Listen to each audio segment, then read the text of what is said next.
ನಮಸ್ಕಾರ ಸ್ನೇಹಿತರೆ. ಇವತ್ತು ನಾವು ಜಗತ್ತಿನಾದ್ಯಂತ ಕೋಟ್ಯಾಂತರ ಜನರ ಬದುಕನ್ನು ಬದಲಿಸಿದ ಪೌಲೋ ಕೋಯೆಲ್ಹೋ ಅವರ ಅದ್ಭುತ ಕೃತಿ ದಿ ಆಲ್ಕೆಮಿಸ್ಟ್ನ ಕಥಾಲೋಕಕ್ಕೆ ಪಯಣ ಬೆಳೆಸೋಣ. ಇದು ಕನಸುಗಳನ್ನು ಬೆನ್ನಟ್ಟುವ ಒಬ್ಬ ಹುಡುಗನ ಸಾಹಸಗಾಥೆ. ಆ ಹುಡುಗನ ಹೆಸರು ಸ್ಯಾಂಟಿಯಾಗೋ. ಮುಸ್ಸಂಜೆಯ ಮಸುಕು ಆವರಿಸುತ್ತಿದ್ದಂತೆ ಆತ ತನ್ನ ಕುರಿಮಂದೆಯೊಂದಿಗೆ ಒಂದು ಹಳೆಯ ಪಾಳುಬಿದ್ದ ಚರ್ಚ್ಗೆ ಬಂದು ತಲುಪಿದ.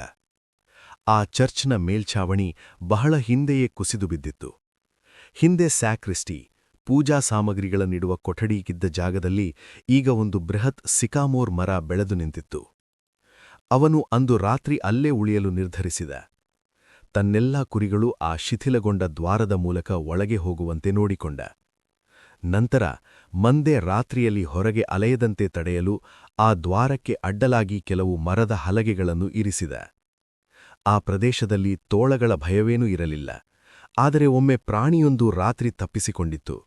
ಅದನ್ನು ಹುಡುಕಲು ಅವನು ಮರುದಿನ ಪೂರ್ತಿ ಅಲೆಯಬೇಕಾಯಿತು. ಅವನು ತನ್ನ ಜಾಕೆಟ್ನಿಂದ ನೆಲವನ್ನು ಗುಡಿಸಿ ತಾನು ಓದಿ ಮುಗಿಸಿದ್ದ ಪುಸ್ತಕವನ್ನೇ ತಲೆದಿಂಬಾಗಿ ಮಾಡಿಕೊಂಡು ಮಲಗಿದ. ಇನ್ನು ಮುಂದೆ ತಾನು ದಪ್ಪಗಿನ ಪುಸ್ತಕಗಳನ್ನೇ ಓದಬೇಕು ಎಂದು ಅವನು ತನಗೆ ತಾನೇ ಹೇಳಿಕೊಂಡ. ಅವು ಹೆಚ್ಚು ದಿನ ಬಾಳಿಕೆ ಬರುತ್ತವೆ ಮತ್ತು ತಲೆದಿಂಬಾಗಿ ಬಳಸಲು ಹೆಚ್ಚು ಆರಾಮದಾಯಕವಾಗಿರುತ್ತವೆ. ಅವನು ಎಚ್ಚರವಾದಾಗ ಇನ್ನೂ ಕತ್ತಲೆಯಿತ್ತು. ಅರ್ಧಂಬರ್ಧ ಬಿದ್ದಿದ್ದ ಚರ್ಚ್ನ ಮೇಲ್ಛಾವಣಿಯ ಮೂಲಕ ಆತ ಆಕಾಶದ ನಕ್ಷತ್ರಗಳನ್ನು ಕಂಡ. ಇನ್ನೂ ಸ್ವಲ್ಪ ಹೊತ್ತು ಮಲಗಬೇಕಿತ್ತು ಎಂದು ಅವನಿಗನಿಸಿತು. ಒಂದು ವಾರದ ಹಿಂದೆ ಬಿದ್ದ ಅದೇ ಕನಸು ಆ ರಾತ್ರಿಯೂ ಬಿತ್ತು ಮತ್ತು ಈ ಬಾರಿಯೂ ಕನಸು ಮುಗಿಯುವ ಮೊದಲೇ ಅವನಿಗೆ ಎಚ್ಚರವಾಗಿತ್ತು. ಅವನು ಎದ್ದು ತನ್ನ ಬೆತ್ತವನ್ನು ಕೈಗೆತ್ತಿಕೊಂಡು ಇನ್ನೂ ನಿದ್ರಿಸುತ್ತಿದ್ದ ಕುರಿಗಳನ್ನು ಎಬ್ಬಿಸಲು ಶುರುಮಾಡಿದ. ಅವನು ಗಮನಿಸಿದಂತೆ ತಾನು ಎಚ್ಚರವಾದ ತಕ್ಷಣ ಹೆಚ್ಚಿನ ಕುರಿಗಳು ಕೂಡ ಎಚ್ಚರಗೊಳ್ಳುತ್ತಿದ್ದವು. ಕಳೆದ 2 ವರ್ಷಗಳಿಂದ ಕುರಿಗಳಿಗೆ ಆಹಾರ ಮತ್ತು ನೀರನ್ನು ಹುಡುಕುತ್ತಾ ಅಂಡಲೂಸಿಯಾದ ಬಯಲು ಪ್ರದೇಶಗಳಲ್ಲಿ ಅಲೆದಾಡುತ್ತಿರುವ ಅವನ ಜೀವನಕ್ಕೂ ಆ ಕುರಿಗಳ ಜೀವನಕ್ಕೂ ಯಾವುದೋ ಒಂದು ನಿಗೂಢ ಶಕ್ತಿ ಬೆಸೆದಂತಿತ್ತು. ಅವುಗಳಿಗೆ ನನ್ನ ವೇಳಾಪಟ್ಟಿ ಎಷ್ಟು ಚೆನ್ನಾಗಿ ರೂಢಿಗೊಂಡಿದೆ ಎಂದರೆ ನನ್ನಿಲ್ಲದೆ ಅವುಗಳಿಗೆ ಬದುಕೇ ಇಲ್ಲವೇನೋ ಎಂದು ಆತ ಪಿಸುಗುಟ್ಟಿದ. ಆದರೆ ಕ್ಷಣಕಾಲ ಯೋಚಿಸಿದಾಗ ಅವನಿಗೆ ಒಂದು ವಿಷಯ ಹೊಳೆಯಿತು.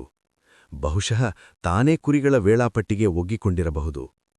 ಆದರೆ ಕೆಲವು ಕುರಿಗಳು ಎದ್ದೇಳಲು ಸ್ವಲ್ಪ ಸಮಯ ತೆಗೆದುಕೊಳ್ಳುತ್ತಿದ್ದವು. ಆತ ತನ್ನ ಬೆತ್ತದಿಂದ ಒಂದೊಂದನ್ನೇ ಕೆಣಕಿ ಹೆಸರು ಹಿಡಿದು ಕರೆದು ಎಬ್ಬಿಸಿದ. ಕುರಿಗಳಿಗೆ ತಾನು ಹೇಳುವುದು ಅರ್ಥವಾಗುತ್ತದೆ ಎಂಬುದು ಅವನ ಬಲವಾದ ನಂಬಿಕೆಯಾಗಿತ್ತು. ಹಾಗಾಗಿಯೇ ತಾನು ಓದಿದ ಪುಸ್ತಕದಲ್ಲಿನ ಕೆಲವು ಸಾಲುಗಳು ತನ್ನ ಮನಸ್ಸಿಗೆ ತಟ್ಟಿದಾಗ ಆತ ಅವನ್ನು ಕುರಿಗಳಿಗೆ ಓದಿ ಹೇಳುತ್ತಿದ್ದ. ಅಥವಾ ಹೊಲಗದ್ದೆಗಳಲ್ಲಿ ಒಬ್ಬ ಕುರಿಗಾಹಿಯಾಗಿ ತಾನು ಅನುಭವಿಸುವ ಒಂಟಿತನ ಮತ್ತು ಸಂತೋಷದ ಬಗ್ಗೆ ಅವುಗಳ ಮುಂದೆ ಹರಟುತ್ತಿದ್ದ. ಕೆಲವೊಮ್ಮೆ ತಾನು ಹಾದುಬಂದ ಹಳ್ಳಿಗಳಲ್ಲಿ ಕಂಡ ವಿಶೇಷಗಳ ಬಗ್ಗೆಯೂ ವಿವರಿಸುತ್ತಿದ್ದ. ಆದರೆ ಕಳೆದ ಕೆಲವು ದಿನಗಳಿಂದ ಆತ ಕೇವಲ ಒಬ್ಬಳ ಬಗ್ಗೆ ಮಾತ್ರ ಮಾತನಾಡುತ್ತಿದ್ದ. ಇನ್ನು 4 ದಿನಗಳಲ್ಲಿ ತಾನು ತಲುಪುವ ಹಳ್ಳಿಯ ವರ್ತಕನ ಮಗಳು. ಕಳೆದ ವರ್ಷ ಆತ ಆ ಹಳ್ಳಿಗೆ ಕೇವಲ 1 ಬಾರಿ ಮಾತ್ರ ಹೋಗಿದ್ದ. ಆ ವರ್ತಕನು ಒಣಸರಕುಗಳ ಅಂಗಡಿಯ ಮಾಲೀಕನಾಗಿದ್ದ. ತನಗೆ ಮೋಸವಾಗಬಾರದೆಂಬ ಕಾರಣಕ್ಕೆ ಆತ ಯಾವಾಗಲೂ ತನ್ನ ಸಮ್ಮುಖದಲ್ಲೇ ಕುರಿಗಳ ಉಣ್ಣೆಯನ್ನು ಕತ್ತರಿಸಬೇಕು ಎಂದು ಪಟ್ಟು ಹಿಡಿದಿದ್ದ. ಸ್ನೇಹಿತನೊಬ್ಬ ತಿಳಿಸಿದ ಮೇಲೆ ಸ್ಯಾಂಟಿಯಾಗೋ ತನ್ನ ಕುರಿಗಳನ್ನು ಆ ಅಂಗಡಿಗೆ ಕರೆದೊಯ್ದ. ನನಗೆ ಸ್ವಲ್ಪ ಉಣ್ಣೆ ಮಾರಬೇಕು ಎಂದು ಆತ ವರ್ತಕನಿಗೆ ಹೇಳಿದ. ಅಂಗಡಿಯಲ್ಲಿ ಗಿರಾಕಿಗಳ ಗದ್ದಲ ಹೆಚ್ಚಾಗಿತ್ತು. ಹಾಗಾಗಿ ಸಂಜೆಯವರೆಗೆ ಕಾಯುವಂತೆ ವರ್ತಕನು ಕುರಿಗಾಹಿಗೆ ಹೇಳಿದ. ಸ್ಯಾಂಟಿಯಾಗೋ ಅಂಗಡಿಯ ಮೆಟ್ಟಿಲುಗಳ ಮೇಲೆ ಕುಳಿತು ತನ್ನ ಚೀಲದಿಂದ ಪುಸ್ತಕವೊಂದನ್ನು ತೆಗೆದು ಓದಲು ಶುರುಮಾಡಿದ. ಕುರಿಗಾಹಿಗಳಿಗೂ ಓದಲು ಬರುತ್ತದೆ ಎಂದು ನನಗೆ ತಿಳಿದಿರಲಿಲ್ಲ ಎಂದು ಹಿಂದಿನಿಂದ ಕೇಳಿದ ಹುಡುಗಿಯ ಧ್ವನಿಯಾಗಿತ್ತು. ಅವಳು ಅಪಟ್ಟ ಅಂಡಲೂಸಿಯಾ ಪ್ರಾಂತ್ಯದ ಹುಡುಗಿಯಾಗಿದ್ದಳು. ಹರಿಯುವ ಕಪ್ಪು ಕೂದಲು ಮತ್ತು ಅವಳ ಕಣ್ಣುಗಳು ಅರಬ್ ವಿಜಯತರ ಮೋರ್ಸ್ ಕಣ್ಣುಗಳನ್ನು ನೆನಪಿಸುವಂತಿದ್ದವು. ಹೌದು, ಸಾಮಾನ್ಯವಾಗಿ ನಾನು ಪುಸ್ತಕಗಳಿಗಿಂತ ಹೆಚ್ಚಾಗಿ ನನ್ನ ಕುರಿಗಳಿಂದಲೇ ಕಲಿಯುತ್ತೇನೆ ಎಂದು ಆತ ಉತ್ತರಿಸಿದ. ಅವರು ಸುಮಾರು 2 ಗಂಟೆಗಳ ಕಾಲ ಮಾತನಾಡಿದರು.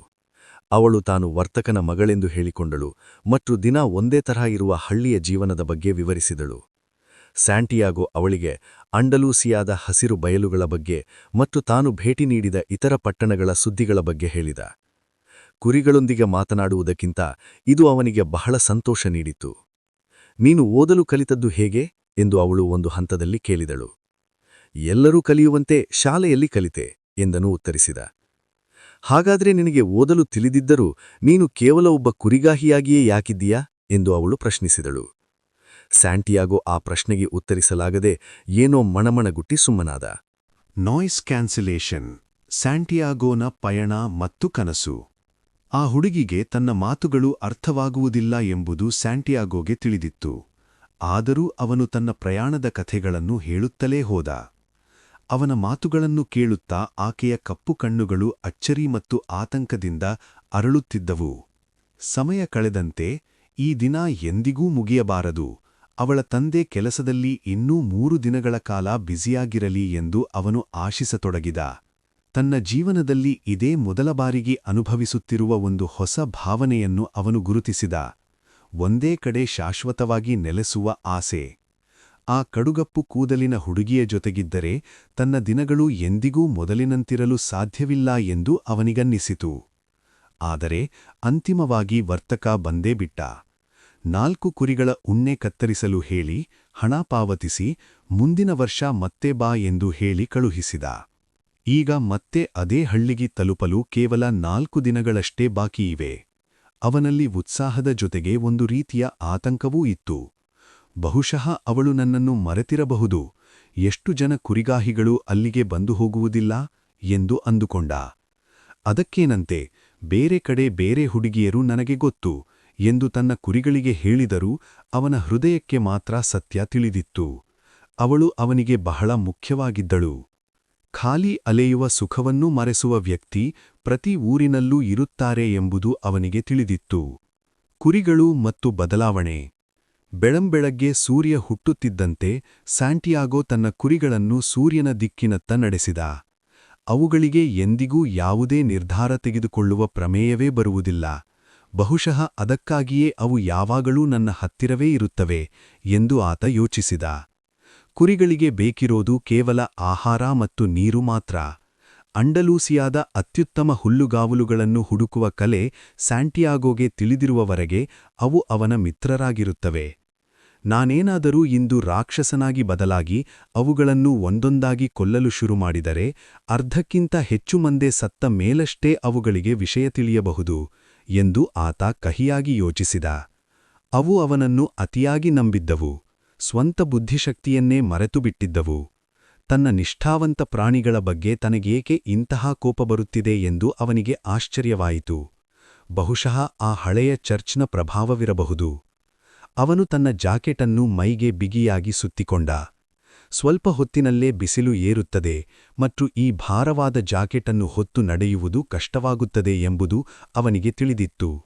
ಆದರೆ ದೂರು ನೀಡುವ ಮೊದಲು ಅವನಿಗೆ ನೆನಪಾಯಿತು, ಮುಂಜಾನೆಯ ಕೊರೆವ ಚಳಿಯಿಂದ ತನ್ನನ್ನು ರಕ್ಷಿಸಿದ್ದು ಇದೇ ಜಾಕೆಟ್. ನಾವು ಬದಲಾವಣೆಗೆ ಸಿದ್ಧರಾಗಿರಬೇಕು ಎಂದು ಅವನು ತನ್ನನ್ನು ತಾನು ಸಮಾಧಾನಪಡಿಸಿಕೊಂಡ. ತಂದೆಯ ಆಶೀರ್ವಾದ ಮತ್ತು ಆಯ್ಕೆ. ಸ್ಯಾಂಟಿಯಾಗೋ ಕೇವಲ ಕುರಿಗಾಹಿಯಾಗಿರಲಿಲ್ಲ. ಅವನು 16 ವರ್ಷದವರೆಗೆ ಸೆಮಿನರಿಯಲ್ಲಿ ಓದಿದವನು. ಅವನ ತಂದೆ ತಾಯಿ ಅವನೊಬ್ಬ ಪಾದ್ರಿಯಾಗಲಿ ಎಂದು ಬಯಸಿದರು. ಆದರೆ ಸ್ಯಾಂಟಿಯಾಗೋಗೆ ದೇವರ ಪಾಪಪುಣ್ಯಗಳಿಗಿಂತ ಈ ಪ್ರಪಂಚವನ್ನು ನೋಡುವುದು ಬಹಳ ಮುಖ್ಯವಾಗಿತ್ತು. ಒಮ್ಮೆ ಧೈರ್ಯ ಮಾಡಿ ಅವನು ತನ್ನ ತಂದೆಯ ಬಳಿ ಹೇಳಿದ, ನನಗೆ ಪಾದ್ರಿಯಾಗಲು ಇಷ್ಟವಿಲ್ಲ, ನಾನು ಪ್ರಪಂಚವನ್ನು ಸುತ್ತಿಬರಬೇಕು. ಅವನ ತಂದೆ ಉತ್ತರಿಸಿದರು, ಮಗನೇ, ಪ್ರಪಂಚದ ಮೂಲೆ ಮೂಲೆಯಿಂದ ಜನರು ಇಲ್ಲಿಗೆ ಬರುತ್ತಾರೆ. ಅವರು ಬೆಟ್ಟ ಹತ್ತಿ ಕೋಟೆಗಳನ್ನು ನೋಡುತ್ತಾರೆ, ಆದರೆ ಹೋಗುವ ಮೊದಲಿಗಿಂತ ಏನೂ ಬದಲಾಗಿರುವುದಿಲ್ಲ. ಅವರಿಗೂ ನಮಗೂ ಅಂತಹ ವ್ಯತ್ಯಾಸವೇನೂ ಇಲ್ಲ. ಆದರೆ ಸ್ಯಾಂಟಿಯಾಗೋ ಪಟ್ಟು ಹಿಡಿದ, ನಾನು ಅವರಿರುವ ದೇಶಗಳನ್ನು ನೋಡಬೇಕು, ಅವರು ಹೇಗೆ ಬದುಕುತ್ತಾರೆಂದು ತಿಳಿಯಬೇಕು. ಕೊನೆಗೆ ತಂದೆ ಹೇಳಿದರು, ನಮ್ಮಲ್ಲಿ ಕೇವಲ ಕುರಿಗಾಹಿಗಳು ಮಾತ್ರ ದೇಶ ಸುತ್ತಲು ಸಾಧ್ಯ. ಹಾಗಿದ್ದರೆ ನಾನು ಕುರಿಗಾಹಿಯಾಗುತ್ತೇನೆ ಎಂದ ಸ್ಯಾಂಟಿಯಾಗೋ. ಮರುದಿನ ತಂದೆ ಅವನಿಗೆ 3 ಹಳೆಯ ಚಿನ್ನದ ನಾಣ್ಯಗಳನ್ನು ನೀಡಿದರು. ಇದು ನಿನ್ನ ಪಾಲಿನ ಆಸ್ತಿ, ಇದರಿಂದ ಕುರಿಗಳನ್ನು ಖರೀದಿಸು. ಎಂದಾದರೂ ಒಂದು ದಿನ ನಮ್ಮ ದೇಶವೇ ಶ್ರೇಷ್ಠ ಮತ್ತು ನಮ್ಮ ಹೆಣ್ಣುಮಕ್ಕಳೇ ಸುಂದರ ಎಂದು ನಿನಗೆ ತಿಳಿಯುತ್ತದೆ ಎಂದು ಆಶೀರ್ವದಿಸಿದರು. ತಂದೆಯ ಕಣ್ಣುಗಳಲ್ಲಿ ತಾನೂ ಪ್ರಪಂಚವನ್ನು ಸುತ್ತಬೇಕು ಎಂಬ ಹಂಬಲ ಇರುವುದನ್ನು ಸ್ಯಾಂಟಿಯಾಗೋ ಕಂಡಿದ್ದನು. ಆದರೆ ಬದುಕಿನ ಭವನೆಯಲ್ಲಿ ಅವರು ಆ ಕನಸನ್ನು ಹೂತು ಹಾಕಿದ್ದರು. ವರ್ತಮಾನದ ಸುಖ. ಈಗ ಸ್ಯಾಂಟಿಯಾಗೋ ಬಳಿ ಒಂದು ಜಾಕೆಟ್ ಇದೆ, ಬದಲಾಯಿಸಿಕೊಳ್ಳಲು ಒಂದು ಪುಸ್ತಕವಿದೆ, ಮತ್ತೊಂದು ಕುರಿಮಂದೆ ಇದೆ. ಎಲ್ಲಕ್ಕಿಂತ ಮುಖ್ಯವಾಗಿ ಅವನು ಪ್ರತಿದಿನ ತನ್ನ ಕನಸನ್ನು ಬದುಕುತ್ತಿದ್ದಾನೆ. ಅಂಡಲೂಸಿಯಾದ ಹೊಲಗಳು ಬೇಸರವೆನಿಸಿದರೆ ಅವನು ಕುರಿಗಳನ್ನು ಮಾರಿ ಸಮುದ್ರಯಾನ ಮಾಡಬಹುದು. ಸೆಮಿನರಿಯಲ್ಲಿ ನನಗೆ ದೇವರು ಸಿಗುತ್ತಿರಲೇನವೇನೋ ಎಂದು ಆತ ಸೂರ್ಯೋದಯವನ್ನು ನೋಡುತ್ತಾ ಅಂದುಕೊಂಡ. ಪ್ರಪಂಚವು ವಿಶಾಲವಾಗಿದೆ ಮತ್ತು ಅಂತ್ಯವಿಲ್ಲದ್ದು. ಅವನು ಕೇವಲ ತನ್ನ ಕುರಿಗಳಿಗೆ ದಾರಿ ತೋರಿಸಲು ಬಿಟ್ಟರೆ ಹೊಸ ಹೊಸ ಅದ್ಭುತಗಳು ಅನಾವರಣಗೊಳ್ಳುತ್ತವೆ. ಸಮಸ್ಯೆಯೇನೆಂದರೆ ಕುರಿಗಳಿಗೆ ತಾವು ಪ್ರತಿದಿನ ಹೊಸ ಹಾದಿಯಲ್ಲಿ ನಡೆಯುತ್ತಿದ್ದೇವೆ ಎಂಬ ಅರಿವೇ ಇರುವುದಿಲ್ಲ. ಅವುಗಳಿಗೆ ಕಾಲ ಬದಲಾಗುವುದು ಕಾಣುವುದಿಲ್ಲ. ಅವುಗಳ ಲೋಕ ಕೇವಲ ಆಹಾರ ಮತ್ತು ನೀರಿಗೆ ಸೀಮಿತವಾಗಿದೆ. ಕನಸುಗಳ ಬೆನ್ನತ್ತಿ ತಾರಿಫಾದ ಪಯಣ. ಬಹುಶಃ ನಾವೆಲ್ಲರೂ ಹಾಗೆಯೇ ಇರಬಹುದು ಎಂದು ಸ್ಯಾಂಟಿಯಾಗೋ ಯೋಚಿಸಿದ. ವರ್ತಕನ ಮಗಳನ್ನು ಭೇಟಿಯಾದಾಗಿನಿಂದ ಅವನಿಗೆ ಬೇರೆ ಯಾವ ಹುಡುಗಿಯ ನೆನಪೂ ಬಂದಿರಲಿಲ್ಲ. ಸೂರ್ಯನ ದಿಕ್ಕನ್ನು ನೋಡಿ ಮಧ್ಯಾಹ್ನದ ಹೊತ್ತಿಗೆ ತಾನು ತಾರಿಫಾ ತಲುಪಬಹುದು ಎಂದು ಆತ ಲೆಕ್ಕ ಹಾಕಿದ. ಅಲ್ಲಿಗೆ ಹೋದ ಮೇಲೆ ತನ್ನ ಪುಸ್ತಕವನ್ನು ಬದಲಿಸಿ ದಪ್ಪಗಿನ ಪುಸ್ತಕವೊಂದನ್ನು ಪಡೆಯಬೇಕು. ವೈನ್ ಬಾಟಲಿಯನ್ನು ತುಂಬಿಸಿಕೊಳ್ಳಬೇಕು. ಗಡ್ಡ ತೆಗೆಸಿ ಕ್ಷೌರ ಮಾಡಿಸಿಕೊಳ್ಳಬೇಕು. ಆ ಹುಡುಗಿಯನ್ನು ಭೇಟಿಯಾಗುವ ಮುನ್ನ ಆತ ಸಿದ್ಧವಾಗಬೇಕಿತ್ತು. ತನಗಿಂತ ದೊಡ್ಡ ಕುರಿಮಂದೆ ಇರುವ ಮತ್ತೊಬ್ಬ ಕುರಿಗಾಹಿ ಆಕೆಯನ್ನು ಮದುವೆಯಾಗಲು ಕೇಳಿರಬಹುದು ಎಂಬ ಆಲೋಚನೆ ಅವನನ್ನು ಕಾಡುತ್ತಿತ್ತು. ಒಂದು ಕನಸು ನನಸಾಗುವ ಸಾಧ್ಯತೆ ಇದೆಯಲ್ಲವೇ? ಅದೇ ಜೀವನವನ್ನು ಆಸಕ್ತಿದಾಯಕವಾಗಿಸುವುದು ಎಂದು ಯೋಚಿಸುತ್ತಾ ಆತ ವೇಗವಾಗಿ ಹೆಜ್ಜೆ ಹಾಕಿದ.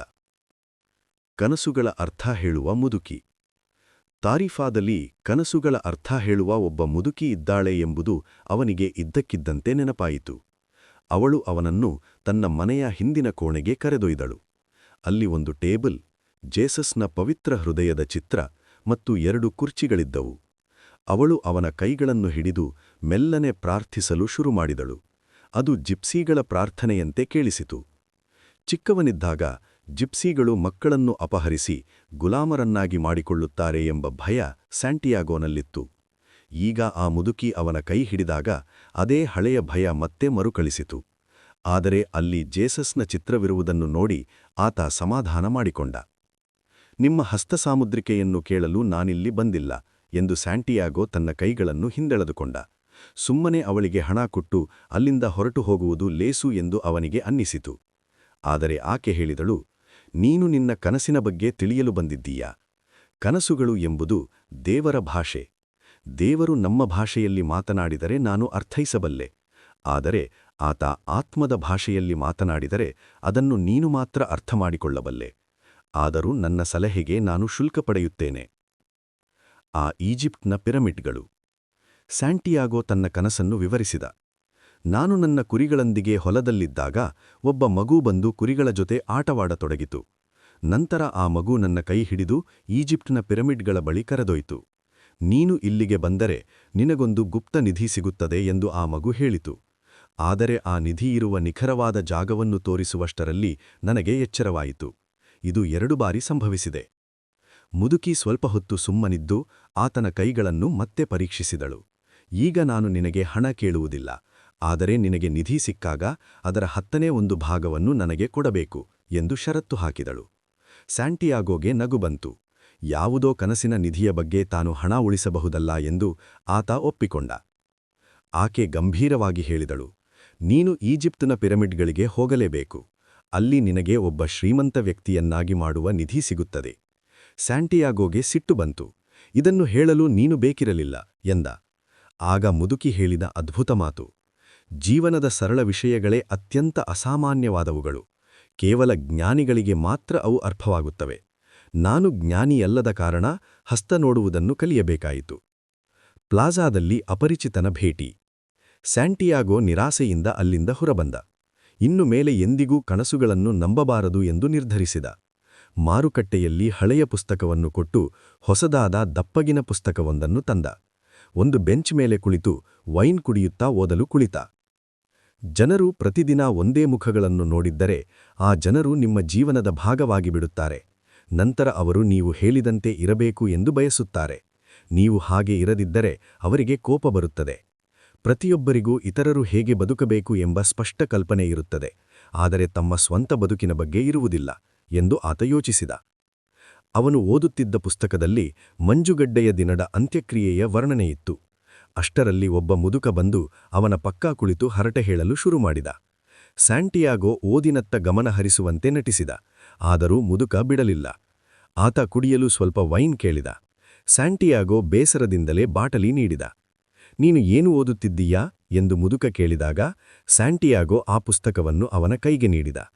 ಆ ಮುದುಕನಿಗೆ ಓದಲು ಬರದಿದ್ದು ಪುಸ್ತಕದ ಹೆಸರು ನೋಡಿ ಅವನೇ ಅಲ್ಲಿಂದ ಎದ್ದು ಹೋಗುತ್ತಾನೆ ಎಂದು ಸ್ಯಾಂಟಿಯಾಗೋ ಅಂದಿಕೊಂಡಿದ್ದ. ಆದರೆ ಆ ಮುದುಕ ಪುಸ್ತಕವನ್ನು ನೋಡಿ ಹೇಳಿದ, ಇದು ಬಹಳ ಮುಖ್ಯವಾದ ಪುಸ್ತಕ, ಆದರೆ ಓದಲು ಕಿರಿಕಿರಿ ಉಂಟುಮಾಡುತ್ತದೆ. ಸ್ಯಾಂಟಿಯಾಗೋಗೆ ಆಶ್ಚರ್ಯವಾಯಿತು.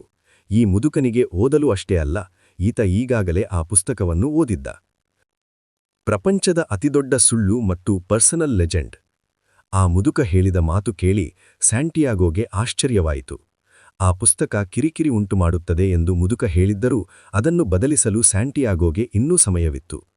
ಈ ಪುಸ್ತಕವು ಪ್ರಪಂಚದ ಉಳಿದ ಪುಸ್ತಕಗಳು ಹೇಳುವುದನ್ನೇ ಹೇಳುತ್ತದೆ ಎಂದ ಮುದುಕ.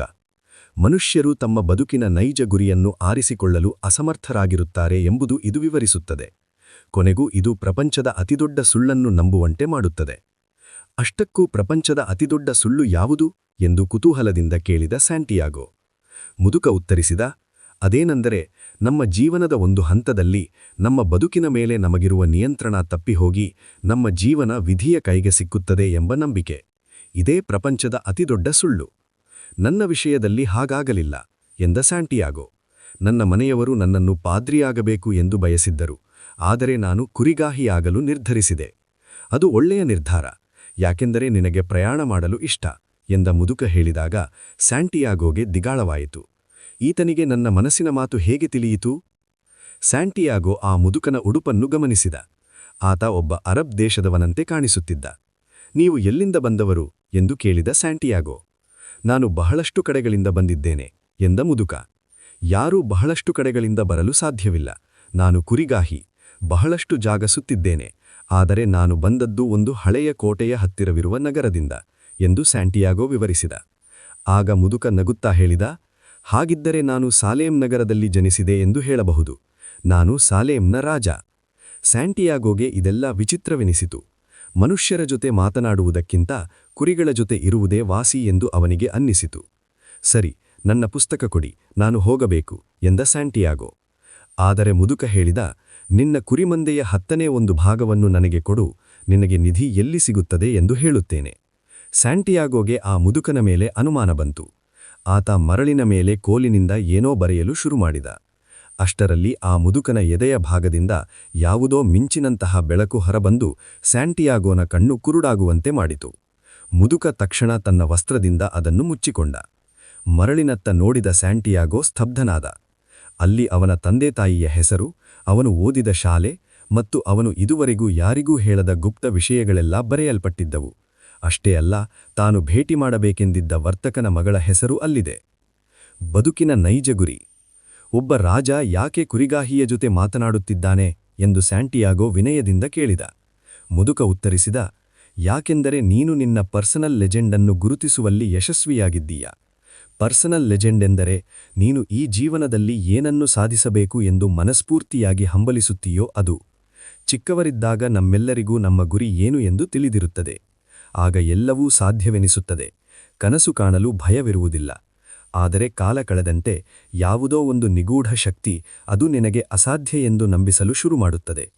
ಆ ಶಕ್ತಿ ನಕಾರಾತ್ಮಕವಾಗಿ ಕಾಣಿದರೂ ಅದು ನಿನ್ನ ಆತ್ಮ ಮತ್ತು ಇಚ್ಛಾಶಕ್ತಿಯನ್ನು ಸಿದ್ಧಪಡಿಸುತ್ತದೆ.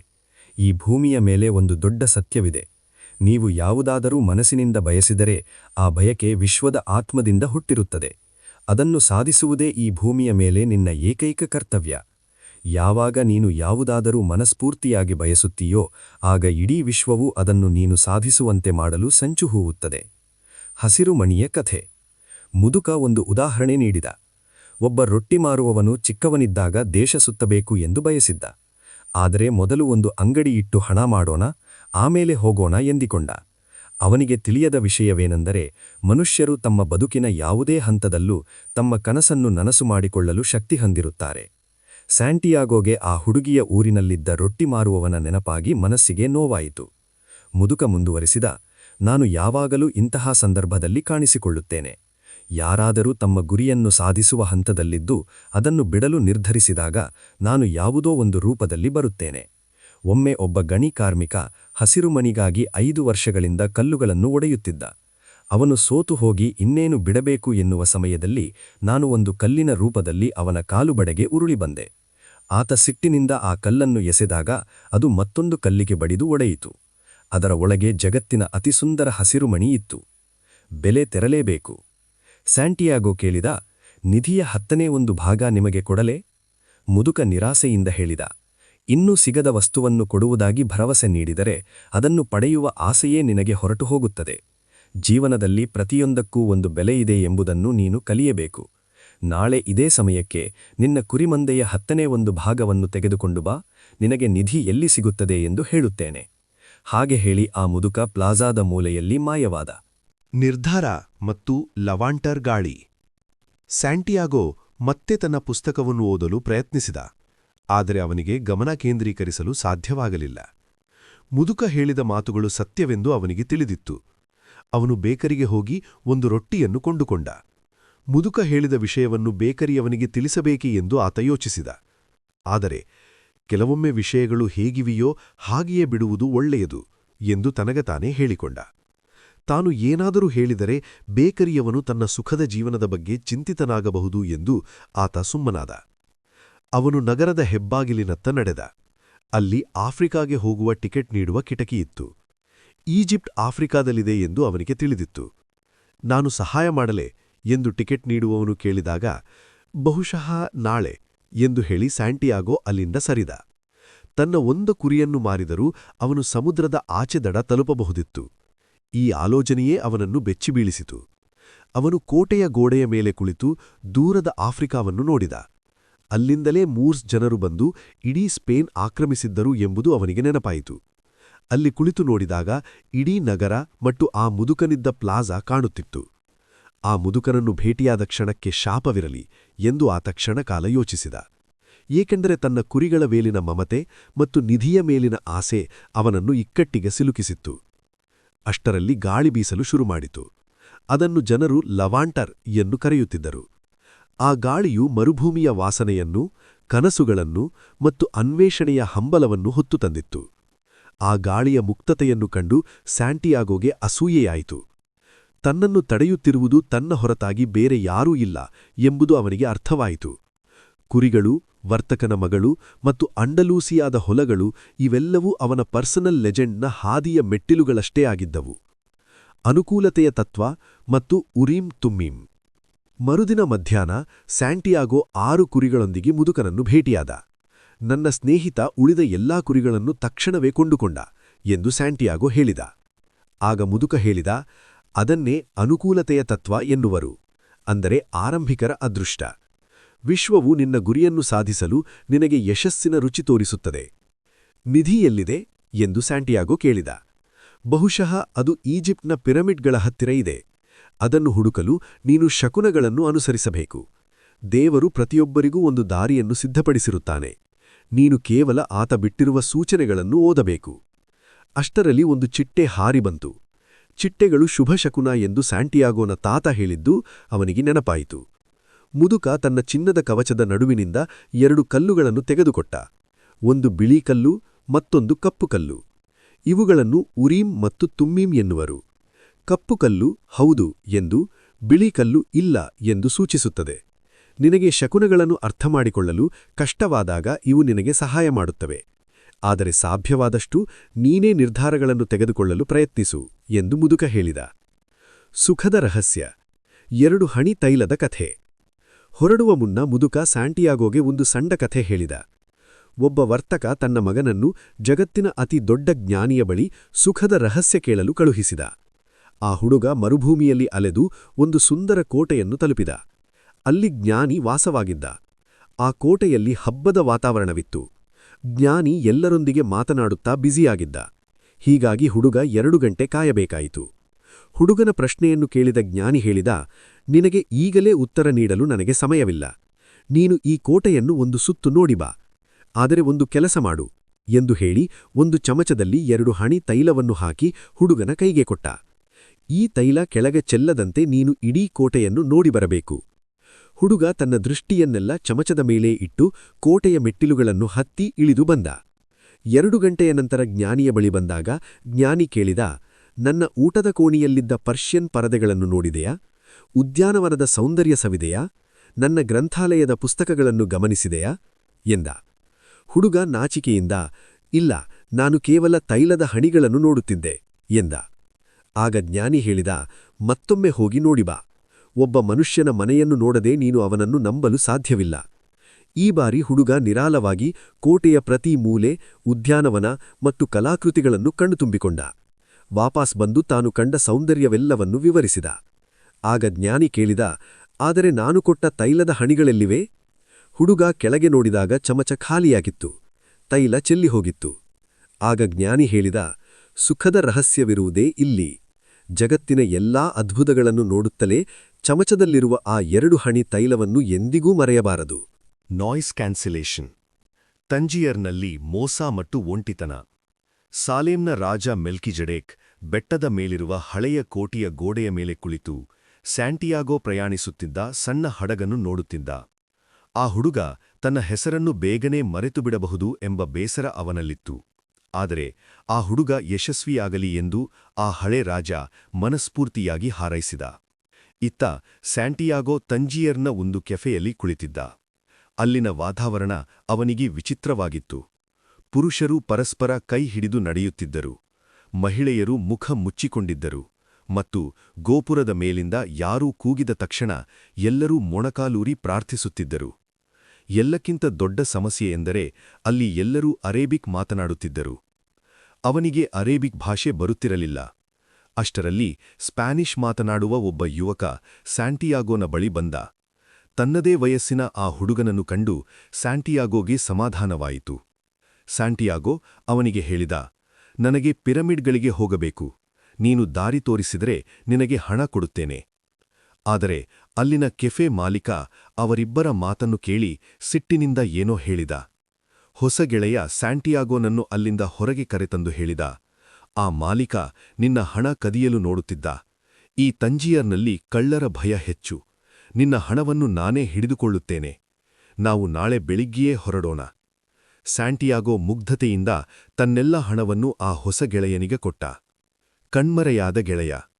ಅವರಿಬ್ಬರೂ ಮಾರುಕಟ್ಟೆಯ ಗದ್ದಲದ ನಡುವೆ ನಡೆಯುತ್ತಿದ್ದರು. ಸ್ಯಾಂಟಿಯಾಗೋ ಆ ಹೊಸ ಗೆಳೆಯನನ್ನೇ ನೋಡುತ್ತಿದ್ದ.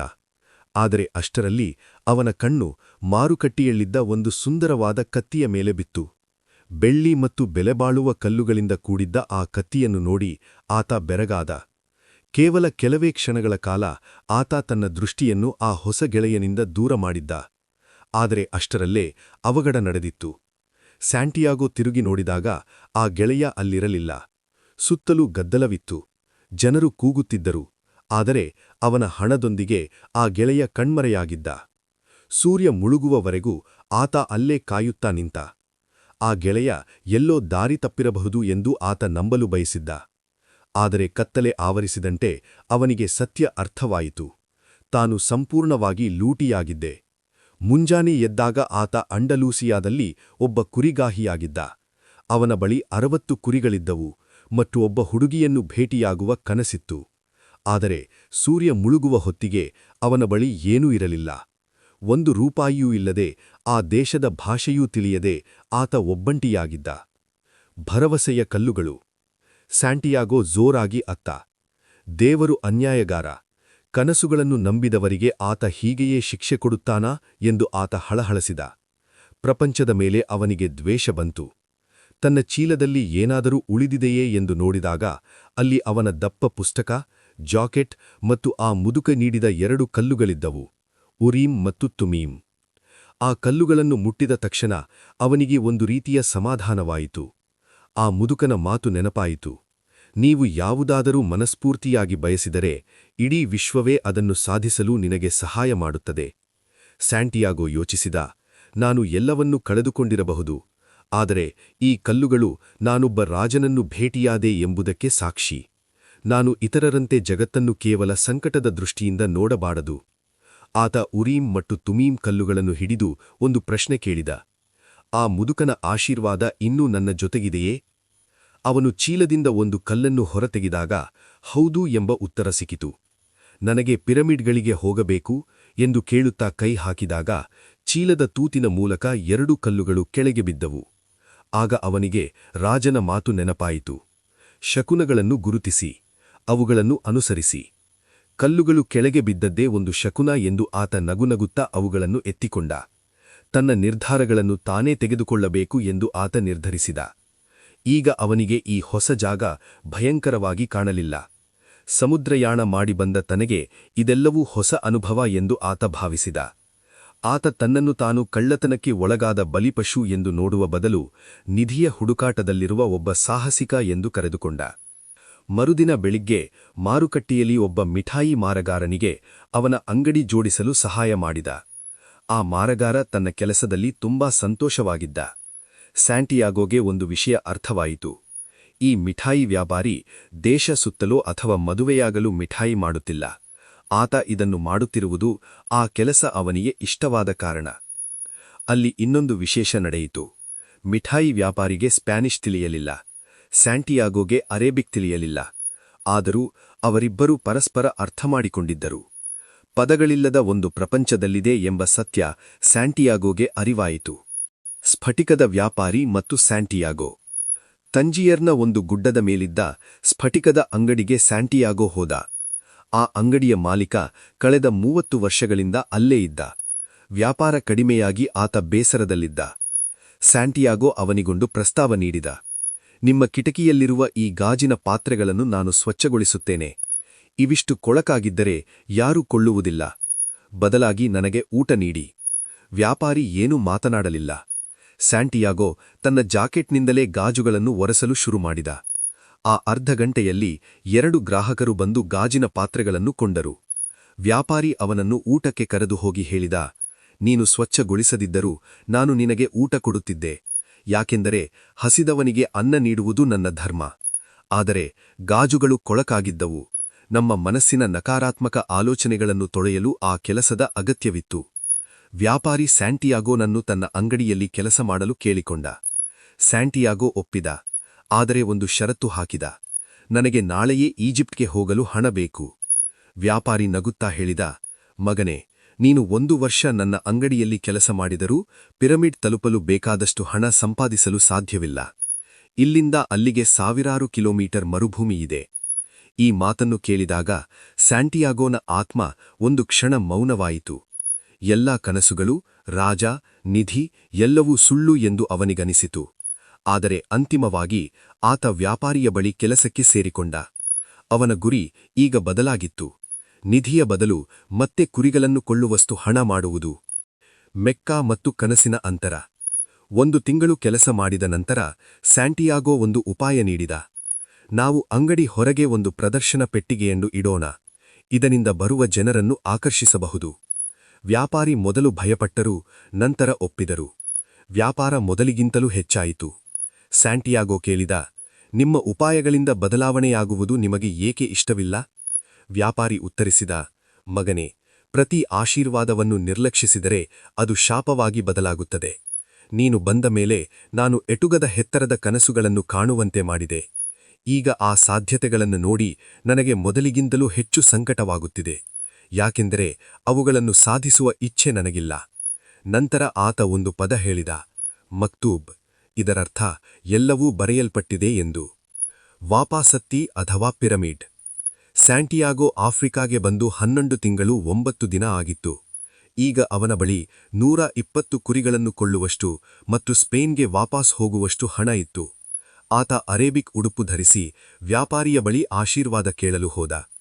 ನಾನು ಇಂದು ಹೊರಡುತ್ತಿದ್ದೇನೆ ಎಂದ ಸ್ಯಾಂಟಿಯಾಗೋ. ವ್ಯಾಪಾರಿ ಹೇಳಿದ, ನೀನು ಕುರಿಗಳನ್ನು ಕೊಳ್ಳಲು ಹೋಗುವುದಿಲ್ಲ ಎಂಬುದು ನಿನಗೂ ಗೊತ್ತು, ನನಗೂ ಗೊತ್ತು, ಮಕ್ತೂಬ್. ಸ್ಯಾಂಟಿಯಾಗೋ ತನ್ನ ಕೋಣೆಗೆ ಹೋಗಿ ಬ್ಯಾಗ್ ಪ್ಯಾಕ್ ಮಾಡುವಾಗ ಹಳೆಯ ಚೀಲದಿಂದ ಆ 2 ಕಲ್ಲುಗಳು ಉರೀಮ್ ಮತ್ತೆ ತುಮೀಮ್ ಕೆಳಗೆ ಬಿದ್ದವು. ಆ ಕ್ಷಣ ಅವನಿಗೆ ಹಳೇ ರಾಜ ನೆನಪಾಯಿತು.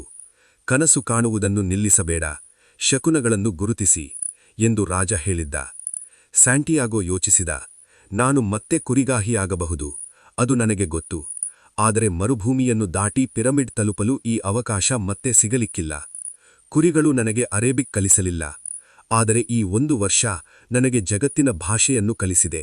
ಅದವೇ ಉತ್ಸಾಹದ ಭಾಷೆ, ಲ್ಯಾಂಗ್ವೇಜ್ ಆಫ್ ಎಂಥೂಸಿಯಾಸಮ್. ಅವನಿಗೆ ಒಂದು ಸತ್ಯ ಅರಿವಾಯಿತು. ಪಿರಮಿಡ್ಗಳಿಗೂ ತನಗೂ ಮಧ್ಯದಲ್ಲಿ ಒಂದು ಮರುಭೂಮಿ ಇರಬಹುದು. ಆದರೆ ಈಗ ಅವನು ತನ್ನ ನಿಧಿಗೆ 2 ಗಂಟೆ ಹತ್ತಿರವಾಗಿದ್ದ. ತಂಜಿಯರ್ನಿಂದ ಸ್ಪೇನ್ಗೆ ಇರುವ ದೂರ. ಆತ ಪಿರಮಿಡ್ಗಳನ್ನು ಹುಡುಕಲು ನಿರ್ಧರಿಸಿದ. Noise cancellation. ಇಂಗ್ಲಿಷ್ ವ್ಯಕ್ತಿಯ ಭೇಟಿ. ಸ್ಯಾಂಟಿಯಾಗೋ ಮರುಭೂಮಿ ದಾಟುವ ಕಾರವಾನ್ಗಳ ಬಗ್ಗೆ ವಿಚಾರಿಸಲು ಗೋದಾಮಿನ ಬಳಿ ಹೋದ. ಅಲ್ಲಿ ಅವನಿಗೆ ಒಬ್ಬ ಇಂಗ್ಲಿಷ್ ವ್ಯಕ್ತಿ ಪರಿಚಯವಾದ. ಆತ ಪ್ರಾಣಿಗಳ ವಾಸನೆ ಮತ್ತು ಧೂಳಿನ ನಡುವೆ ಕುಳಿತು ಪುಸ್ತಕ ಓದುತ್ತಿದ್ದ. ಆ ಇಂಗ್ಲಿಷ್ ವ್ಯಕ್ತಿ 10 ವರ್ಷಗಳ ಕಾಲ ವಿಶ್ವವಿದ್ಯಾಲಯದಲ್ಲಿ ಓದಿದ್ದರೂ ಈಗ ಜಗತ್ತಿನ ಏಕೈಕ ಭಾಷೆಯನ್ನು ಹುಡುಕುತ್ತಾ ಇಲ್ಲಿಗೆ ಬಂದಿದ್ದ. ಆತ ಅಲ್ಕೆಮಿ ಬಗ್ಗೆ ಅಧ್ಯಯನ ಮಾಡುತ್ತಿದ್ದ. ಆತನಿಗೂ ಶಕುನಗಳ ಮೇಲೆ ನಂಬಿಕೆಯಿತ್ತು. ಜ್ಞಾನದ ಹಸಿವು ಮತ್ತು ಇಂಗ್ಲಿಷ್ ವ್ಯಕ್ತಿ. ಆ ಇಂಗ್ಲಿಷ್ ವ್ಯಕ್ತಿ ತನ್ನ ತಂದೆ ಬಿಟ್ಟು ಹೋದ ಸಂಪತ್ತನ್ನೆಲ್ಲ ಫಿಲಾಸಫರ್ ಸ್ಟೋನ್ ಅಥವಾ ಸ್ಪರ್ಶಮಣಿ ಹುಡುಕಲು ವ್ಯಯಿಸಿದ್ದ. ವಿಶ್ವದ ದೊಡ್ಡ ದೊಡ್ಡ ಗ್ರಂಥಾಲಯಗಳನ್ನು ಸುತ್ತಿ ಅಲ್ಕೆಮಿ ಅಥವಾ ರಸವಿದ್ಯೆ ಬಗ್ಗೆ ಅಪರೂಪದ ಪುಸ್ತಕಗಳನ್ನು ಕೊಂಡಿದ್ದ. 200 ವರ್ಷ ವಯಸ್ಸಿನ ಲೋಹವನ್ನು ಚಿನ್ನವಾಗಿ ಬದಲಿಸಬಲ್ಲ ಒಬ್ಬ ರಹಸ್ಯ ಅರಬ್ ಅಲ್ಕೆಮಿಸ್ಟ್ ಅಲ್-ಫಯೂಮ್ ಒಯಸಿಸ್ನಲ್ಲಿ ವಾಸವಾಗಿದ್ದಾನೆ ಎಂದು ತಿಳಿದು ಆತ ಅಲ್ಲಿಗೆ ಹೊರಟಿದ್ದ. ಧೂಳು ಮತ್ತು ಪ್ರಾಣಿಗಳ ವಾಸನೆಯಿಂದ ಕೂಡಿದ ಗೋದಾಮಿನಲ್ಲಿ ಆತ ಕುಳಿತಿದ್ದಾಗ ಸ್ಯಾಂಟಿಯಾಗೋ ಅಲ್ಲಿಗೆ ಬಂದ. ಸ್ಯಾಂಟಿಯಾಗೋ ತನ್ನ ಪುಸ್ತಕ ಓದಲು ಪ್ರಯತ್ನಿಸಿದರೂ ಅವನಿಗೆ ಸಾಧ್ಯವಾಗುತ್ತಿರಲಿಲ್ಲ. ಒಂದು ನಿರ್ಧಾರ ತೆಗೆದುಕೊಳ್ಳುವುದು ಕೇವಲ ಆರಂಭವಷ್ಟೇ. ಆ ನಿರ್ಧಾರವು ನಮ್ಮನ್ನು ನಾವು ಕಲ್ಪಿಸಿಕೊಳ್ಳದ ಜಾಗಗಳಿಗೆ ಕರೆದೊಯ್ಯುವ ಒಂದು ಪ್ರವಾಹವಿದ್ದಂತೆ ಎಂದು ಆತ ಯೋಚಿಸುತ್ತಿದ್ದ. ಸ್ಯಾಂಟಿಯಾಗೋ ತನ್ನ ಚೀಲದಿಂದ ಉರಿಮ್ ಮತ್ತು ತುಮ್ಮಿಮ್ ಕಲ್ಲುಗಳನ್ನು ತೆಗೆದು ಆಟವಾಡತೊಡಗಿದಾಗ ಆ ಇಂಗ್ಲಿಷ್ ವ್ಯಕ್ತಿ ಬೆರಗಾಗಿ ಕಿರುಚಿದ. ಉರಿಮ್ ಮತ್ತು ತುಮ್ಮಿಮ್, ಆತ ವಿವರಿಸಿದ, ಇವು ದೇವರು ಅನುಮತಿಸಿದ ಏಕೈಕ ಭವಿಷ್ಯ ಹೇಳುವ ಕಲ್ಲುಗಳು. ಇವುಗಳ ಬಗ್ಗೆ ನಾನು ಬೈಬಲ್ನಲ್ಲಿ ಓದಿದ್ದೆ. ಜ್ಞಾನದ ಹಸಿವು ಮತ್ತು ಇಂಗ್ಲಿಷ್ ವ್ಯಕ್ತಿ. ಆ ಇಂಗ್ಲಿಷ್ ವ್ಯಕ್ತಿ ತನ್ನ ತಂದೆ ಬಿಟ್ಟು ಹೋದ ಸಂಪತ್ತನ್ನೆಲ್ಲ ಫಿಲಾಸಫರ್ ಸ್ಟೋನ್ ಅಥವಾ ಸ್ಪರ್ಶಮಣಿ ಹುಡುಕಲು ವ್ಯಯಿಸಿದ್ದ. ವಿಶ್ವದ ದೊಡ್ಡ ದೊಡ್ಡ ಗ್ರಂಥಾಲಯಗಳನ್ನು ಸುತ್ತಿ ಅಲ್ಕೆಮಿ ಅಥವಾ ರಸವಿದ್ಯೆ ಬಗ್ಗೆ ಅಪರೂಪದ ಪುಸ್ತಕಗಳನ್ನು ಕೊಂಡಿದ್ದ.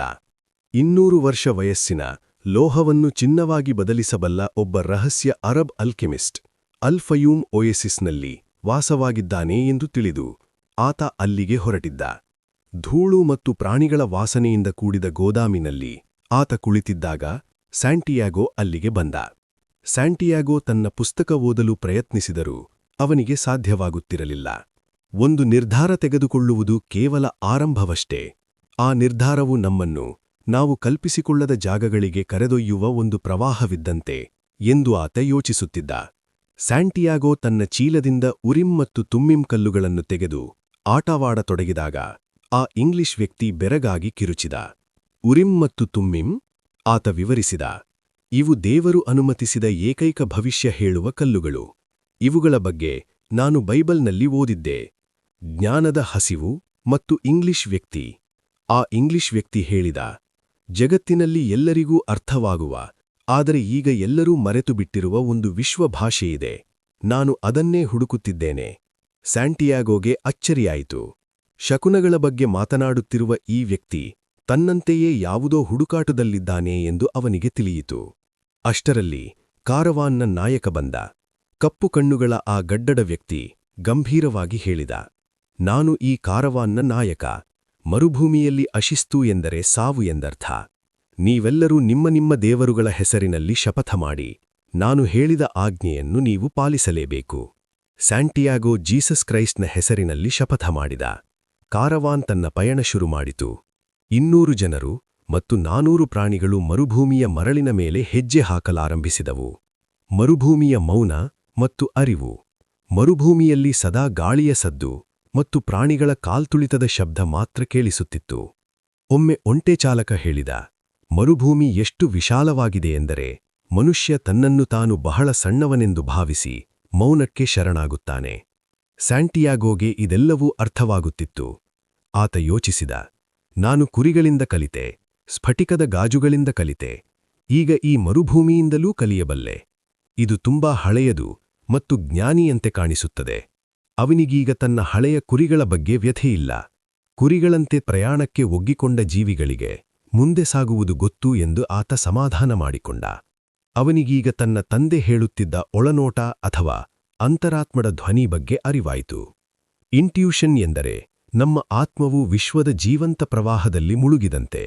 ಅಲ್ಲಿ ಎಲ್ಲರ ಇತಿಹಾಸವೂ ಬೆಸೆದುಕೊಂಡಿರುತ್ತದೆ ಮತ್ತು ನಮಗೆ ಎಲ್ಲವೂ ತಿಳಿಯುತ್ತದೆ, ಯಾಕೆಂದರೆ ಎಲ್ಲವೂ ಅಲ್ಲಿ ಬರೆದಿಡಲ್ಪಟ್ಟಿದೆ. ಮಕ್ತೂಬ್. ಮರುಭೂಮಿಯ ಪಾಠ ಮತ್ತು ಒಂಟೆ ಚಾಲಕನ ಕಥೆ. ಮರುಭೂಮಿಯ ಪಯಣ ಸುಲಭವಾಗಿರಲಿಲ್ಲ. ಒಣಗಿದ ಉಪ್ಪಿನ ಸರೋವರಗಳು ಎದುರಾದಾಗ ಒಂಟೆಗಳು ನಡೆಯಲು ನಿರಾಕರಿಸುತ್ತಿದ್ದವು. ಆಗ ಚಾಲಕರು ತಾವೇ ಹೊರೆ ಹೊತ್ತು ಮರಳನ್ನು ದಾಟಬೇಕಾಗಿತ್ತು. ದಾರಿ ಎಷ್ಟು ಕಠಿಣವಾಗಿದ್ದರೂ ಕಾರವಾನ್ ಮಾತ್ರ ತನ್ನ ದಿಕ್ಕನ್ನು ಬದಲಾಯಿಸುತ್ತಿರಲಿಲ್ಲ. ಅದು ಆಕಾಶದ ನಕ್ಷತ್ರವನ್ನೇ ಗುರಿಯಾಗಿಸಿಕೊಂಡು ಒಯೇಸಿಸ್ನತ್ತ ಸಾಗುತ್ತಿತ್ತು.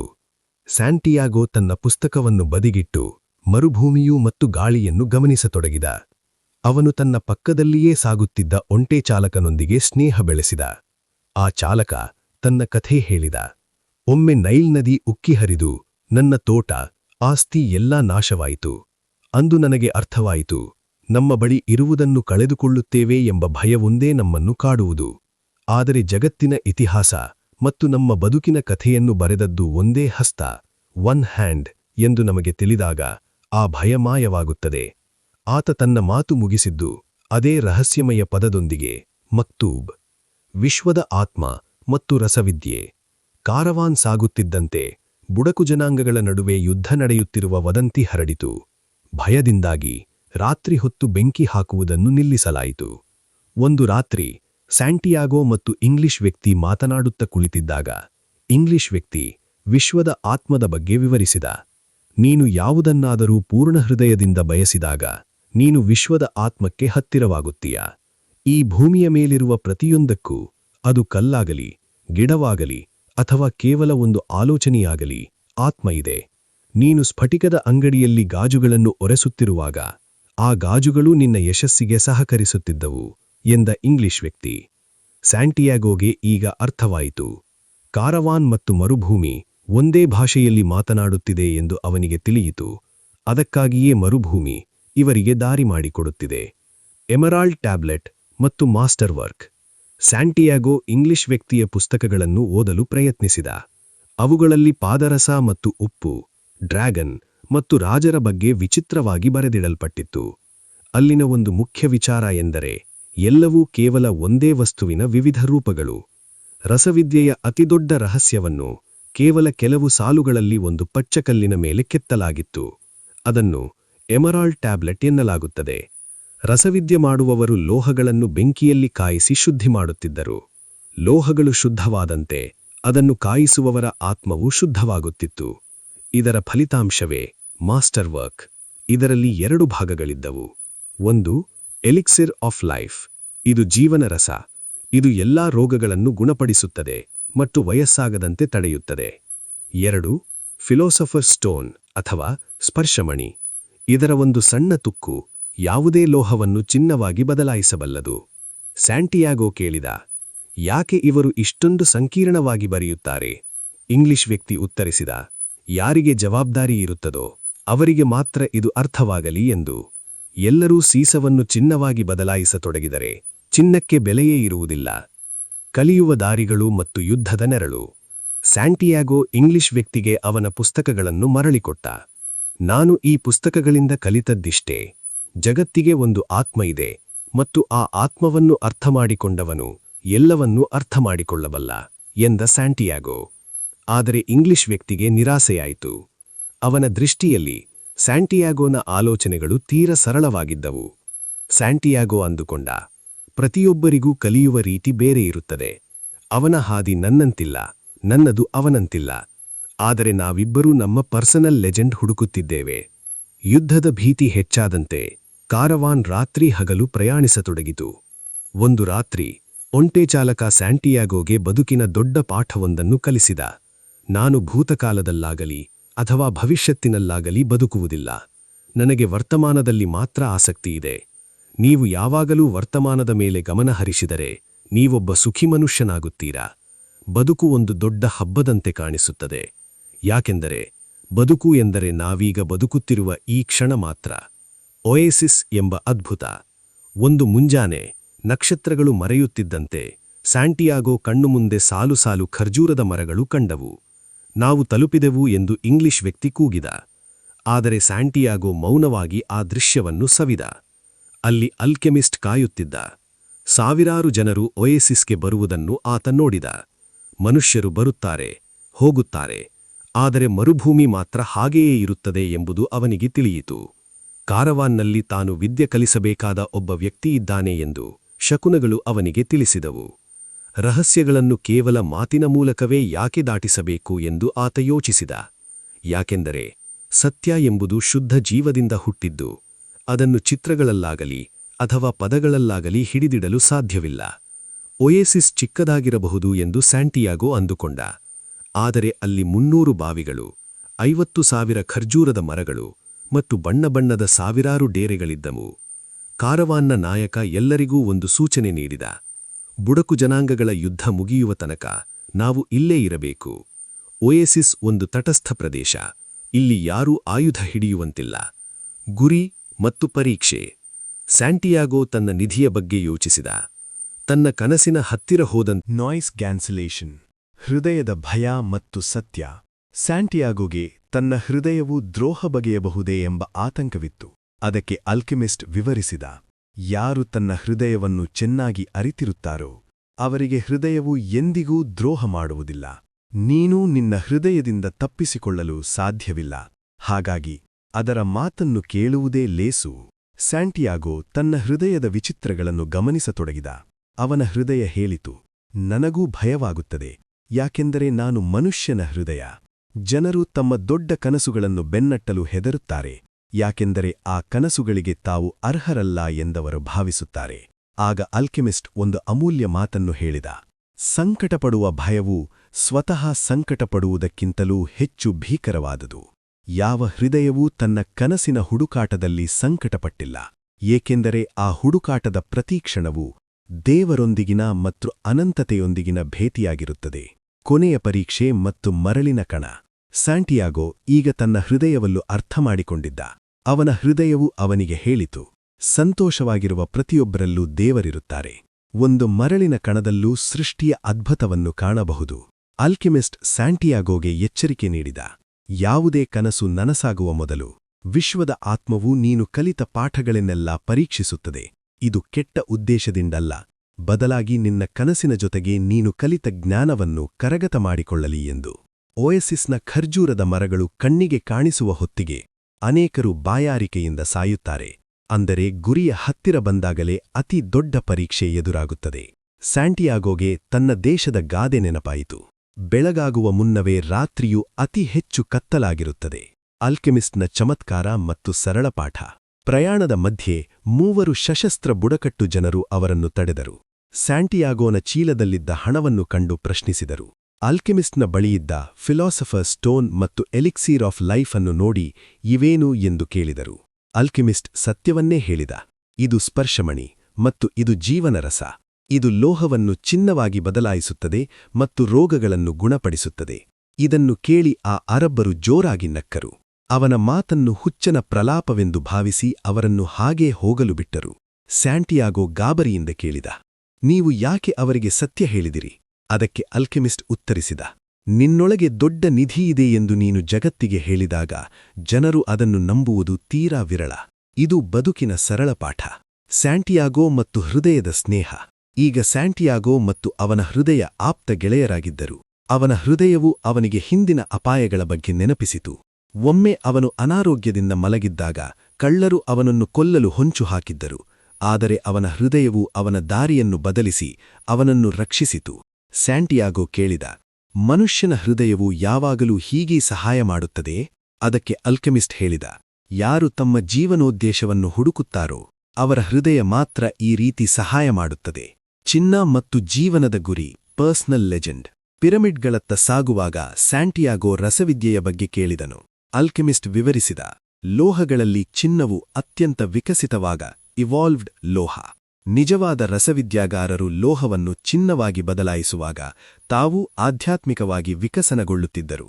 ಆದರೆ ಯಾರು ಕೇವಲ ಚಿನ್ನದ ಮೇಲೆ ಆಸೆಯಿಟ್ಟಿದ್ದರೋ ಅವರಿಗೆ ಆ ರಹಸ್ಯ ಎಂದಿಗೂ ತಿಳಿಯಲಿಲ್ಲ.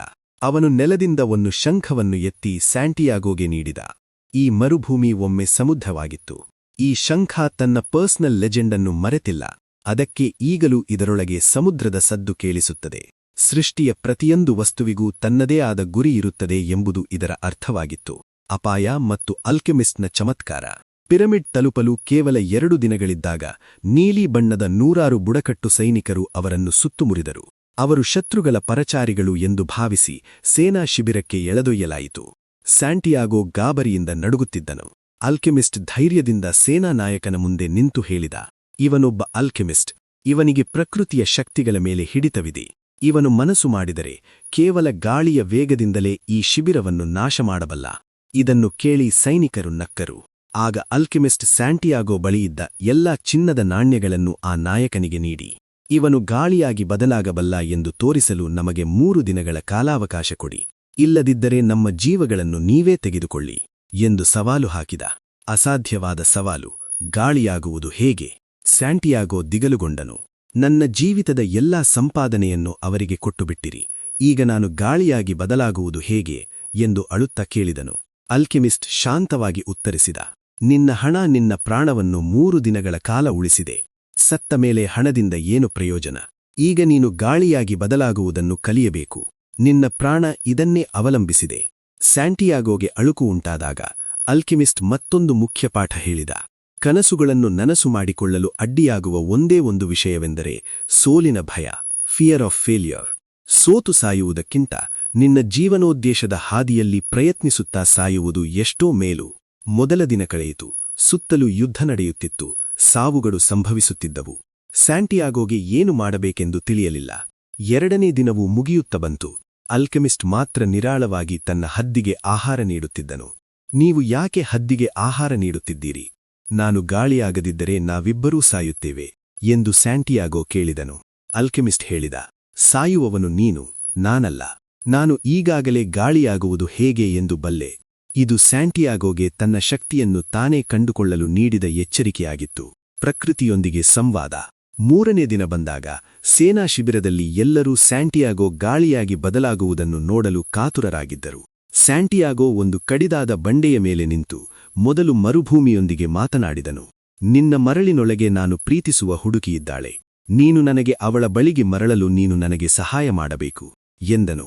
ಮರುಭೂಮಿ ಹೇಳಿತು, ನಾನು ನಿನಗೆ ಮರಳನ್ನು ನೀಡಬಲ್ಲೆ, ಆದರೆ ಗಾಳಿಯಾಗಲು ನೀನು ಗಾಳಿಯನ್ನೇ ಕೇಳಬೇಕು.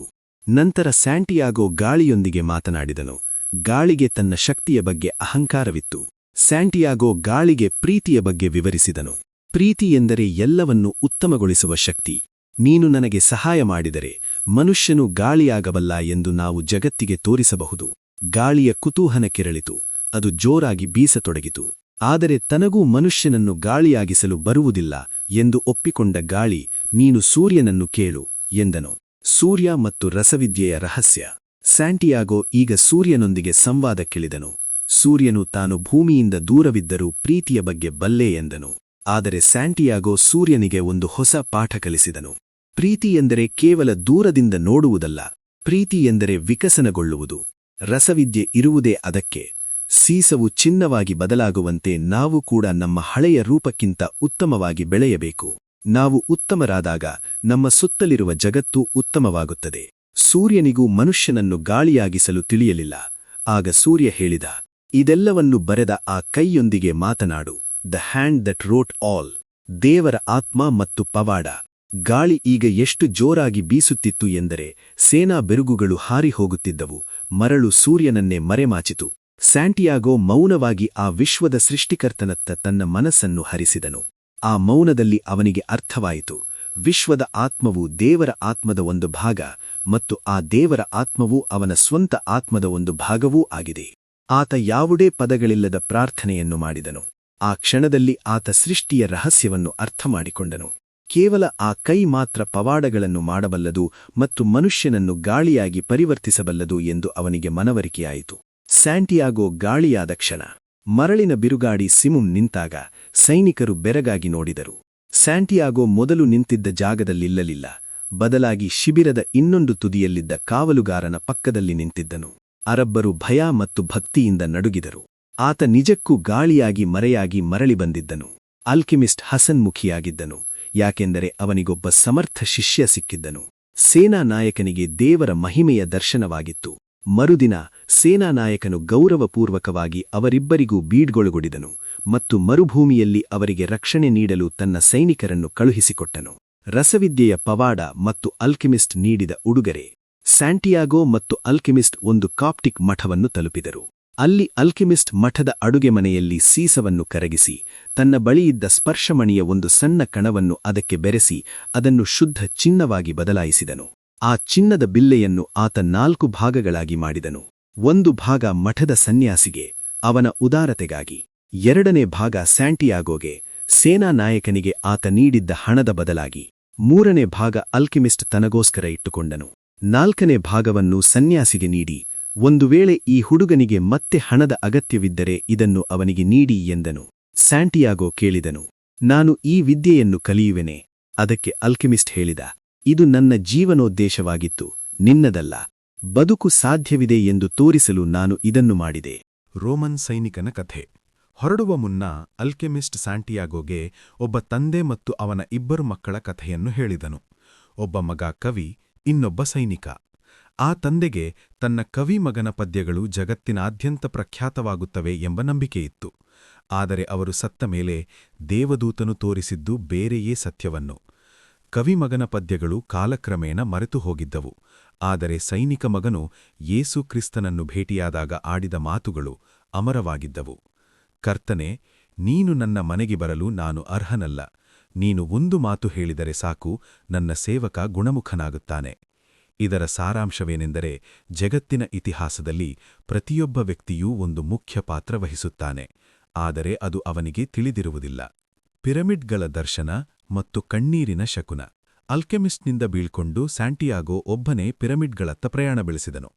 ಅವನ ಹೃದಯ ಅವನಿಗೊಂದು ರಹಸ್ಯ ಹೇಳಿತು: ನೀನು ಎಲ್ಲಿ ಕಣ್ಣೀರಿಡುತ್ತೀಯೋ ಅಲ್ಲೇ ನಿನ್ನ ನಿಧಿಯಿರುತ್ತದೆ. ರಾತ್ರಿಯ ಚಂದ್ರನ ಬೆಳಕಿನಲ್ಲಿ ಸ್ಯಾಂಟಿಯಾಗೋ ಒಂದು ಮರಳಿನ ದಿಬ್ಬವನ್ನು ಹತ್ತಿದನು. ದಿಬ್ಬದ ತುದಿಗೆ ತಲುಪಿದಾಗ ಅವನ ಕಣ್ಣು ಮುಂದೆ ಈಜಿಪ್ಟ್ನ ಭವ್ಯವಾದ ಪಿರಮಿಡ್ಗಳು ಕಂಡವು. ಆ ದೃಶ್ಯ ಕಂಡು ಆತ ಮಂಡಿಯೂರಿ ಕಣ್ಣೀರಿಟ್ಟನು. ತನ್ನ ಪಯಣದಲ್ಲಿ ಸಹಾಯ ಮಾಡಿದ ಪ್ರತಿಯೊಬ್ಬರಿಗೂ ಮತ್ತು ಮುಖ್ಯವಾಗಿ ತನ್ನನ್ನು ಕಾಯುತ್ತಿರುವ ಫಾತಿಮಾಗೆ ಆತ ಧನ್ಯವಾದ ಅರ್ಪಿಸಿದನು. ಆತ ಕಣ್ಣೀರಿಟ್ಟ ಜಾಗದಲ್ಲಿ ಒಂದು ಸ್ಕೇರಬ್, ಜೀರುಂಡೆ ಮರಳಿನಲ್ಲಿ ಸರಿಯುತ್ತಿರುವುದು ಕಂಡಿತು. ಈಜಿಪ್ಟ್ನಲ್ಲಿ ಈ ಜೀರುಂಡೆಗಳು ದೇವರ ಸಂಕೇತ. ಅದುವೇ ಶಕುನವೆಂದು ತಿಳಿದ ಸ್ಯಾಂಟಿಯಾಗೋ ಪಿರಮಿಡ್ಗಳ ಬುಡದಲ್ಲಿ ನಿಧಿಗಾಗಿ ಮರಳನ್ನು ಅಗೆಯಲು ಪ್ರಾರಂಭಿಸಿದನು. ಪಿರಮಿಡ್ಗಳ ಬುಡದಲ್ಲಿ ಪರೀಕ್ಷೆ. ಸ್ಯಾಂಟಿಯಾಗೋ ತನ್ನ ಕಣ್ಣೀರು ಬಿದ್ದ ಜಾಗದಲ್ಲಿ ರಾತ್ರಿಯಿಡೀ ಅಗೆದನು, ಆದರೆ ಏನೂ ಸಿಗಲಿಲ್ಲ. ಅಷ್ಟರಲ್ಲಿ ಅಲ್ಲಿಗೆ ಬಂದ ಕೆಲವು ದರೋಡೆಕೋರರು ಅವನನ್ನು ಹಿಡಿದು ಹೊಡೆದರು. ಸ್ಯಾಂಟಿಯಾಗೋ ಅನಿವಾರ್ಯವಾಗಿ ತಾನು ಕಂಡ ಕನಸಿನ ಬಗ್ಗೆ ವಿವರಿಸಿದನು. ಆಗ ಅವರ ನಾಯಕ ನಗುತ್ತಾ ಹೇಳಿದ, ನೀನು ಬರೀ ಕನಸು ನಂಬಿ ಇಷ್ಟು ದೂರ ಬಂದೆಯಲ್ಲ, ಎಂತಹ ಮೂರ್ಖ. 2 ವರ್ಷಗಳ ಹಿಂದೆ ನನಗೂ ಒಂದು ಕನಸು ಬಿದ್ದಿತ್ತು. ಸ್ಪೇನ್ ದೇಶದ ಯಾವುದೋ ಒಂದು ಹಳೆಯ ಚರ್ಚು, ಅದರ ಪಕ್ಕದಲ್ಲಿ ಬೆಳೆದಿರುವ ಸೈಕಮೋರ್ ಮರದ ಬುಡದಲ್ಲಿ ನಿಧಿ ಇದೆ ಎಂದು ನನ್ನ ಕನಸು ಹೇಳಿತು. ಆದರೆ ನಾನು ನಿನ್ನಂತೆ ಮೂರ್ಖನಲ್ಲ. ಸೈನಿಕರು ಹೊರಟು ಹೋದರು. ಸ್ಯಾಂಟಿಯಾಗೋ ನಗತೊಡಗಿದನು. ಅವನಿಗೀಗ ಸತ್ಯ ತಿಳಿಯಿತು. ಅವನು ಹುಡುಕುತ್ತಿದ್ದ ನಿಧಿ ಅವನು ಪ್ರಯಾಣ ಆರಂಭಿಸಿದ ಜಾಗದಲ್ಲಿಯೇ ಇತ್ತು. ಉಪಸಂಹಾರ. ಎಪಿಲಾಗ್. ನಿಧಿಯ ಶೋಧ. ಸ್ಯಾಂಟಿಯಾಗೋ ತಿಂಗಳುಗಳ ನಂತರ ಸ್ಪೇನ್ನ ಅದೇ ಹಳೆಯ ಚರ್ಚಿಗೆ ಮರಳಿದನು. ಅಲ್ಲಿನ ಸೈಕಮೋರ್ ಮರದ ಬುಡದಲ್ಲಿ ಅಗೆಯಲು ಪ್ರಾರಂಭಿಸಿದನು. ಸ್ವಲ್ಪ ಹೊತ್ತಿನಲ್ಲೇ ಅವನಿಗೆ ಬಂಗಾರದ ನಾಣ್ಯಗಳು, ಅಮೂಲ್ಯ ರತ್ನಗಳು ಮತ್ತು ಆಭರಣಗಳಿಂದ ತುಂಬಿದ ಪೆಟ್ಟಿಗೆ ಸಿಕ್ಕಿತು. ಆತ ಆಕಾಶದ ಕಡೆಗೆ ನೋಡಿ ಕೂಗಿದನು, ಹೇ ಅಲ್ಕೆಮಿಸ್ಟ್, ನಿನಗೆ ಮೊದಲೇ ಸತ್ಯ ಗೊತ್ತಿತ್ತು ಅಲ್ವೇ? ನಾನು ಅಷ್ಟು ದೂರ ಮರುಭೂಮಿ ದಾಟುವ ಮೊದಲೇ ನೀನು ಹೇಳಬಹುದಿತ್ತು. ಆಗ ಗಾಳಿಯಲ್ಲಿ ಅಲ್ಕೆಮಿಸ್ಟ್ನ ಧ್ವನಿ ಕೇಳಿಸಿತು, ನಾನು ಮೊದಲೇ ಹೇಳಿದರೆ ನೀನು ಆ ಸುಂದರವಾದ ಪಿರಮಿಡ್ಗಳನ್ನು ನೋಡಲು ಸಾಧ್ಯವಾಗುವುದಿಲ್ಲವೇ? ಸ್ಯಾಂಟಿಯಾಗೋಗೆ ಈಗ ಜೀವನದ ಪಾಠ ಅರ್ಥವಾಗಿತ್ತು. ಆತ ತನಗೆ ಸಹಾಯ ಮಾಡಿದ ರಾಜ ಮತ್ತು ಅಲ್ಕೆಮಿಸ್ಟ್ನ ನೆನಪಿಗಾಡಿ ಉರಿಮ್ ಮತ್ತು ತುಮ್ಮಿಮ್ ಕಲ್ಲುಗಳನ್ನು ಆ ನಿಧಿಯ ಪೆಟ್ಟಿಗೆಯೊಳಗೆ ಇಟ್ಟನು. ಜಿಪ್ಸಿ ಹೆಣ್ಣುಮಗಳಿಗೆ ಮಾತುಕೊಟ್ಟಂತೆ 10ನೇ 2 ಭಾಗವನ್ನು ನೀಡಲು ನಿರ್ಧರಿಸಿದನು. ಅಂತಿಮ ಸಾರಾಂಶ: ಪ್ರೀತಿಯ ಪರಿಮಳ. ಅಷ್ಟರಲ್ಲಿ ಆಫ್ರಿಕಾದ ಕಡೆಯಿಂದ ಗಾಳಿ ಬೀಸತೊಡಗಿತು. ಆ ಗಾಳಿಯಲ್ಲಿ ಮರಳಿನ ವಾಸನೆಯ ಬದಲಾಗಿ ತನಗೆ ಪರಿಚಿತವಾದ ಸುಗಂಧದ ವಾಸನೆಯಿತ್ತು. ಅದು ಸ್ಯಾಂಟಿಯಾಗೋನ ತುಟಿಗಳ ಮೇಲೆ ಒಂದು ಮೃದುವಾದ ಮುತ್ತನ್ನು ತಂದಿರಿಸಿತು. ಅದು ಒಯೇಸಿಸ್ನಲ್ಲಿ ಅವನಿಗಾಗಿ ಕಾಯುತ್ತಿದ್ದ ಫಾತಿಮಾಳ ಮುತ್ತಾಗಿತ್ತು. ಸ್ಯಾಂಟಿಯಾಗೋ ಮುಗುಳ್ನಗುತ್ತಾ ಹೇಳಿದನು, ಫಾತಿಮಾ, ನಾನು ಬರುತ್ತಿದ್ದೇನೆ.